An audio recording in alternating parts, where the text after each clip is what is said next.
Hey there, listeners. Have you ever stood in the ruins of everything you built and wondered if you have what it takes to start over?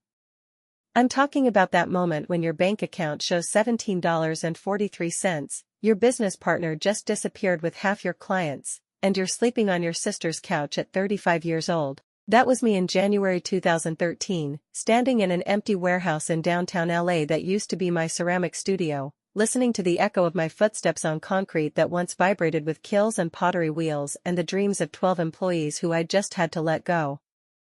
The morning it all fell apart, I remember the smell of rain on hot asphalt coming through the broken windows.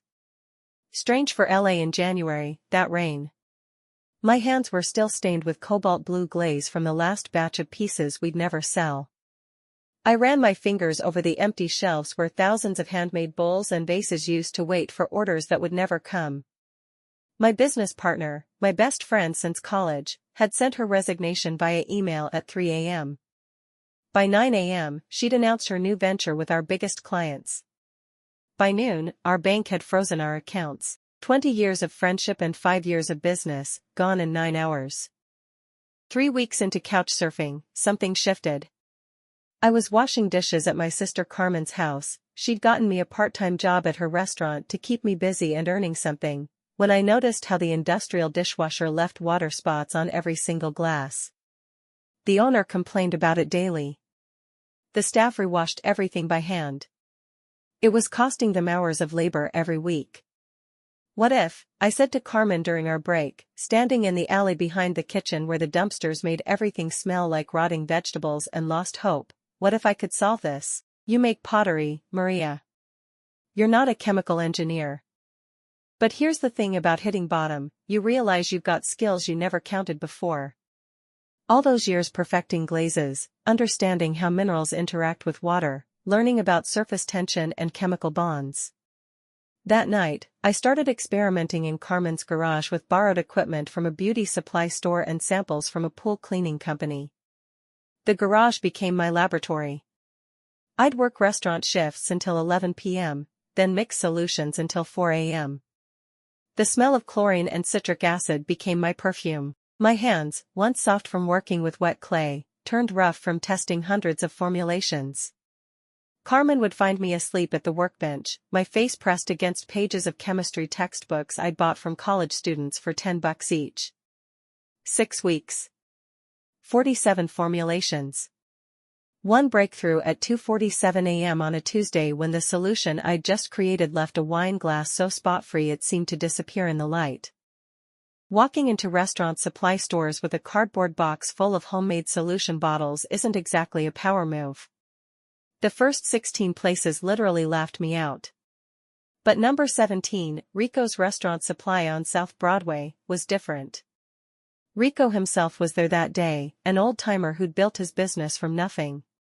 His office smelled like 40 years of cigarette smoke and strong coffee. The walls were covered with photos of every restaurant he'd ever supplied, a museum of LA's dining history.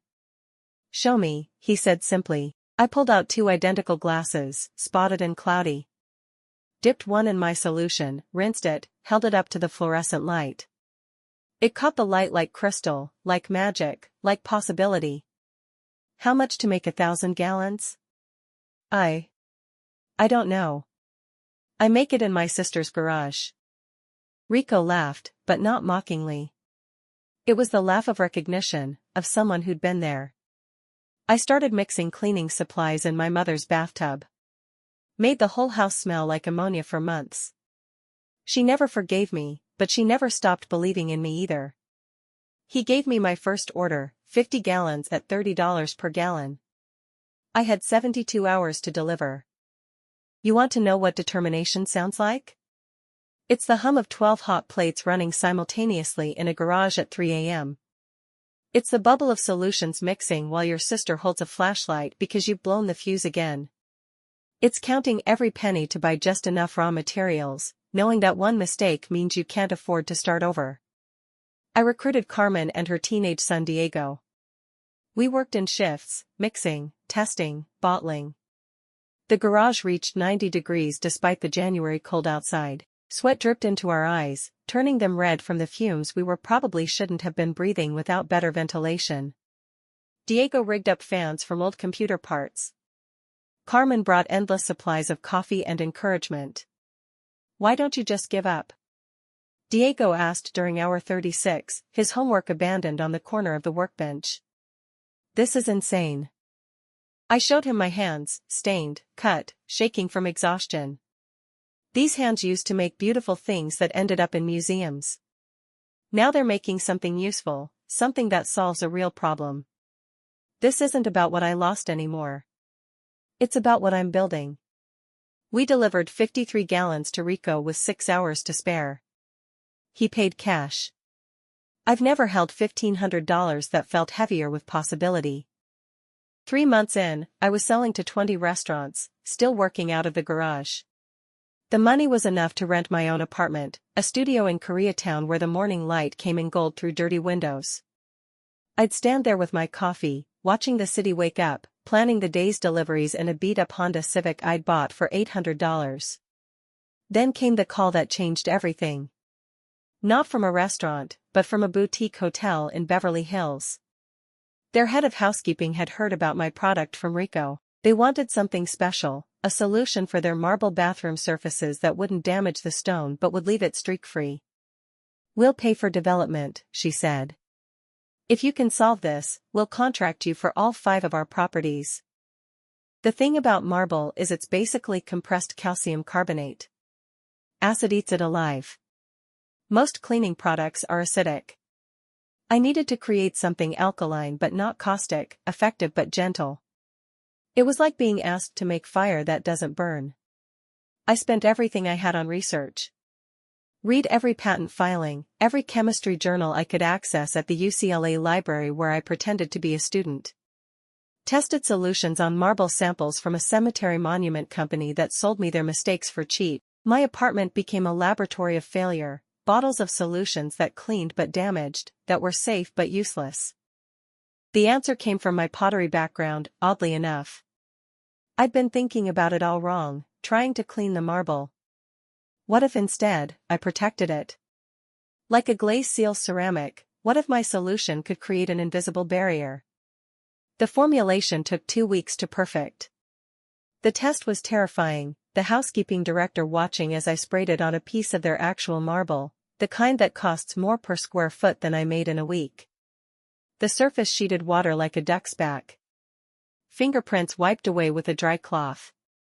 The marble looked deeper, richer, more alive. "How fast can you produce 500 gallons? This time, I was ready with an answer. I'd already scouted a small industrial space in Vernon, calculated equipment costs, figured out hiring. 2 weeks, I said.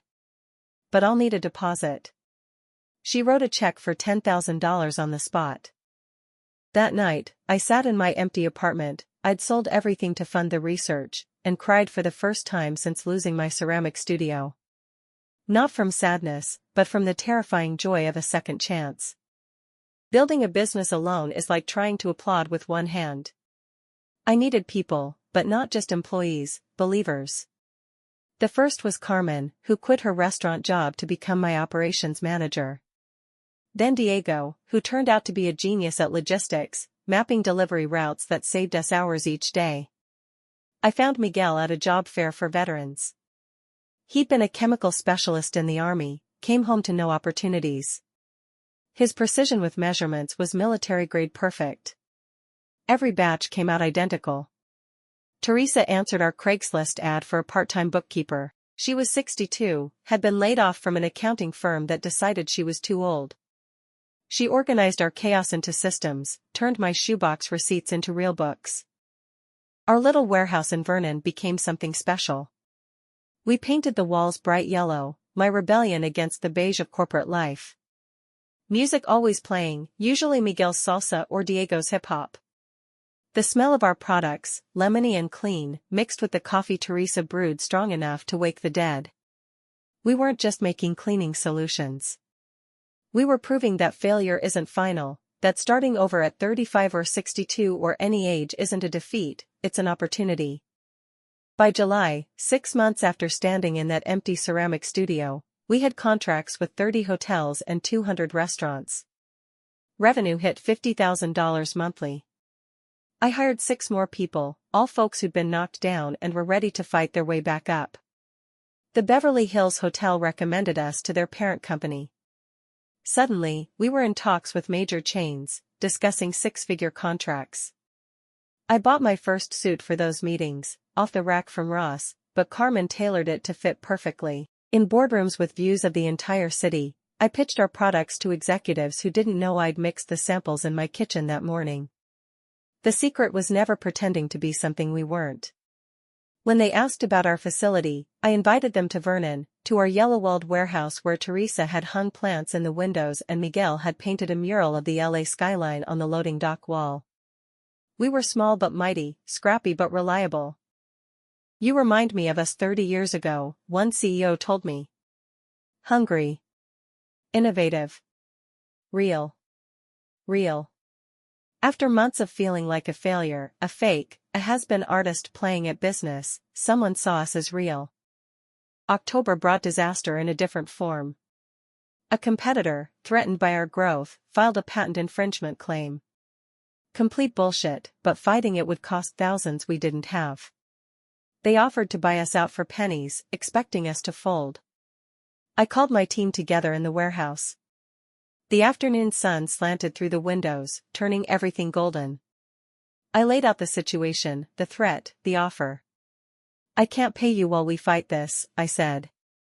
"I understand if you need to find other work." Nobody moved. "We're not going anywhere," Miguel said. "We've all been knocked down by bigger players. Time to show them we don't stay down." Teresa had a cousin who was a patent attorney, would work for a payment plan. Carmen organized a fundraiser, support local business night at 10 restaurants we supplied. Diego built a website telling our story, sharing how each employee had overcome their own challenges. Our clients started calling, offering to prepay orders, to help us fight. The LA Times picked up the story. David versus Goliath in the cleaning supply industry ran with a photo of our team in front of the warehouse. Orders flooded in from people who wanted to support the underdog. The competitor withdrew their claim in December. Their lawyer admitted they hadn't expected us to fight, certainly hadn't expected the public support. We'd won not through size or money, but through community, determination, and the power of a story that resonated. New Year's Eve 2013, we held a party in the warehouse. Clients, suppliers, everyone who'd believed in us. Rico brought champagne.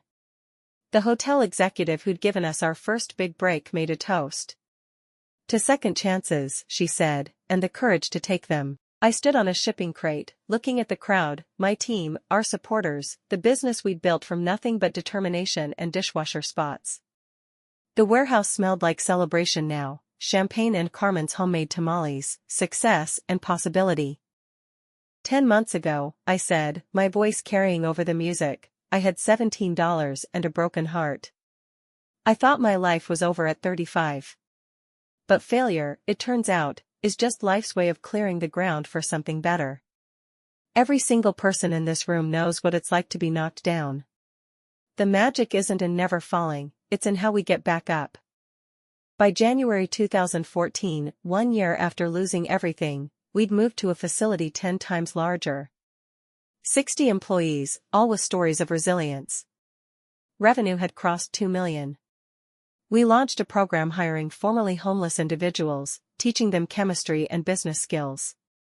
The yellow walls came with us, along with Teresa's plants and Miguel's murals.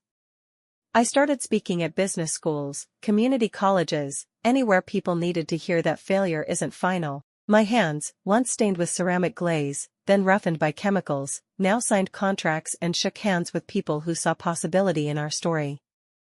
The ceramic studio felt like a lifetime ago.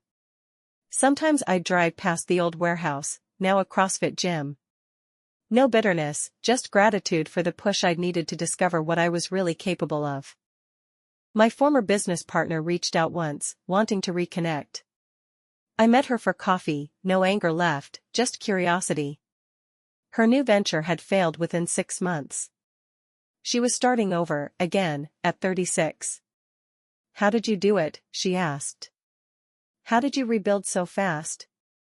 I stopped trying to rebuild what was, I told her. I started building what could be. Here's what I learned, listeners, standing in that warehouse today, now our headquarters, watching new employees learn our systems, seeing orders shipped to 12 states, success isn't about never failing. It's about failing forward, using each setback as a stepping stone. Every morning, I walk through production, and the smell of our solutions, that lemony cleanness, reminds me of those desperate nights in Carmen's garage. But it doesn't smell like desperation anymore. It smells like determination, like innovation born from necessity, like the sweet scent of a second chance seized with both hands. We're planning to go national next year. IPO discussions have started. The girl who was sleeping on her sister's couch 2 years ago is now CEO of a company valued at $30 million. But the real value isn't in the numbers. It's in Miguel, who bought his first house. In Teresa, who started a consulting firm for older workers. In Diego, heading to MIT on a scholarship our company sponsors. In every employee who saw our yellow walls and thought, if they can do it, so can I. The rain is falling in LA again today, same as that January morning when everything fell apart, but now I love that sound, that smell of rain on hot asphalt. It reminds me that sometimes the ground needs to be washed clean before new things can grow. To everyone listening who's at their bottom right now, sleeping on someone's couch, watching their dreams crumble, feeling like 35 or 45 or 55 is too late to start over, it's not.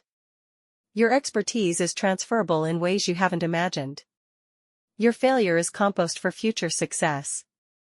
Your story isn't over, you're just between chapters. So here's my challenge to you, the one I give at every speech, every interview, every chance I get. What problem can you solve? Not what business can you rebuild, not what career can you salvage, but what actual problem in the world can your unique combination of skills, failures, and determination solve? Because here's the secret nobody tells you, the worst moments of your life, the failures that break you, they're not punishments. They're preparations. They're life's way of stripping away everything unnecessary until only your core strength remains. And from that core, that essential you that survives the destruction, that's where real success grows. I still keep a bottle of our first solution, the one I mixed in Carmen's garage with borrowed equipment and desperate hope. It sits on my desk next to a piece of pottery from my old studio, the last piece I ever made, a bowl with a crack down the middle that I've filled with gold, Japanese kintsugi style. Because the cracks, the breaks, the failures, they're not flaws to hide.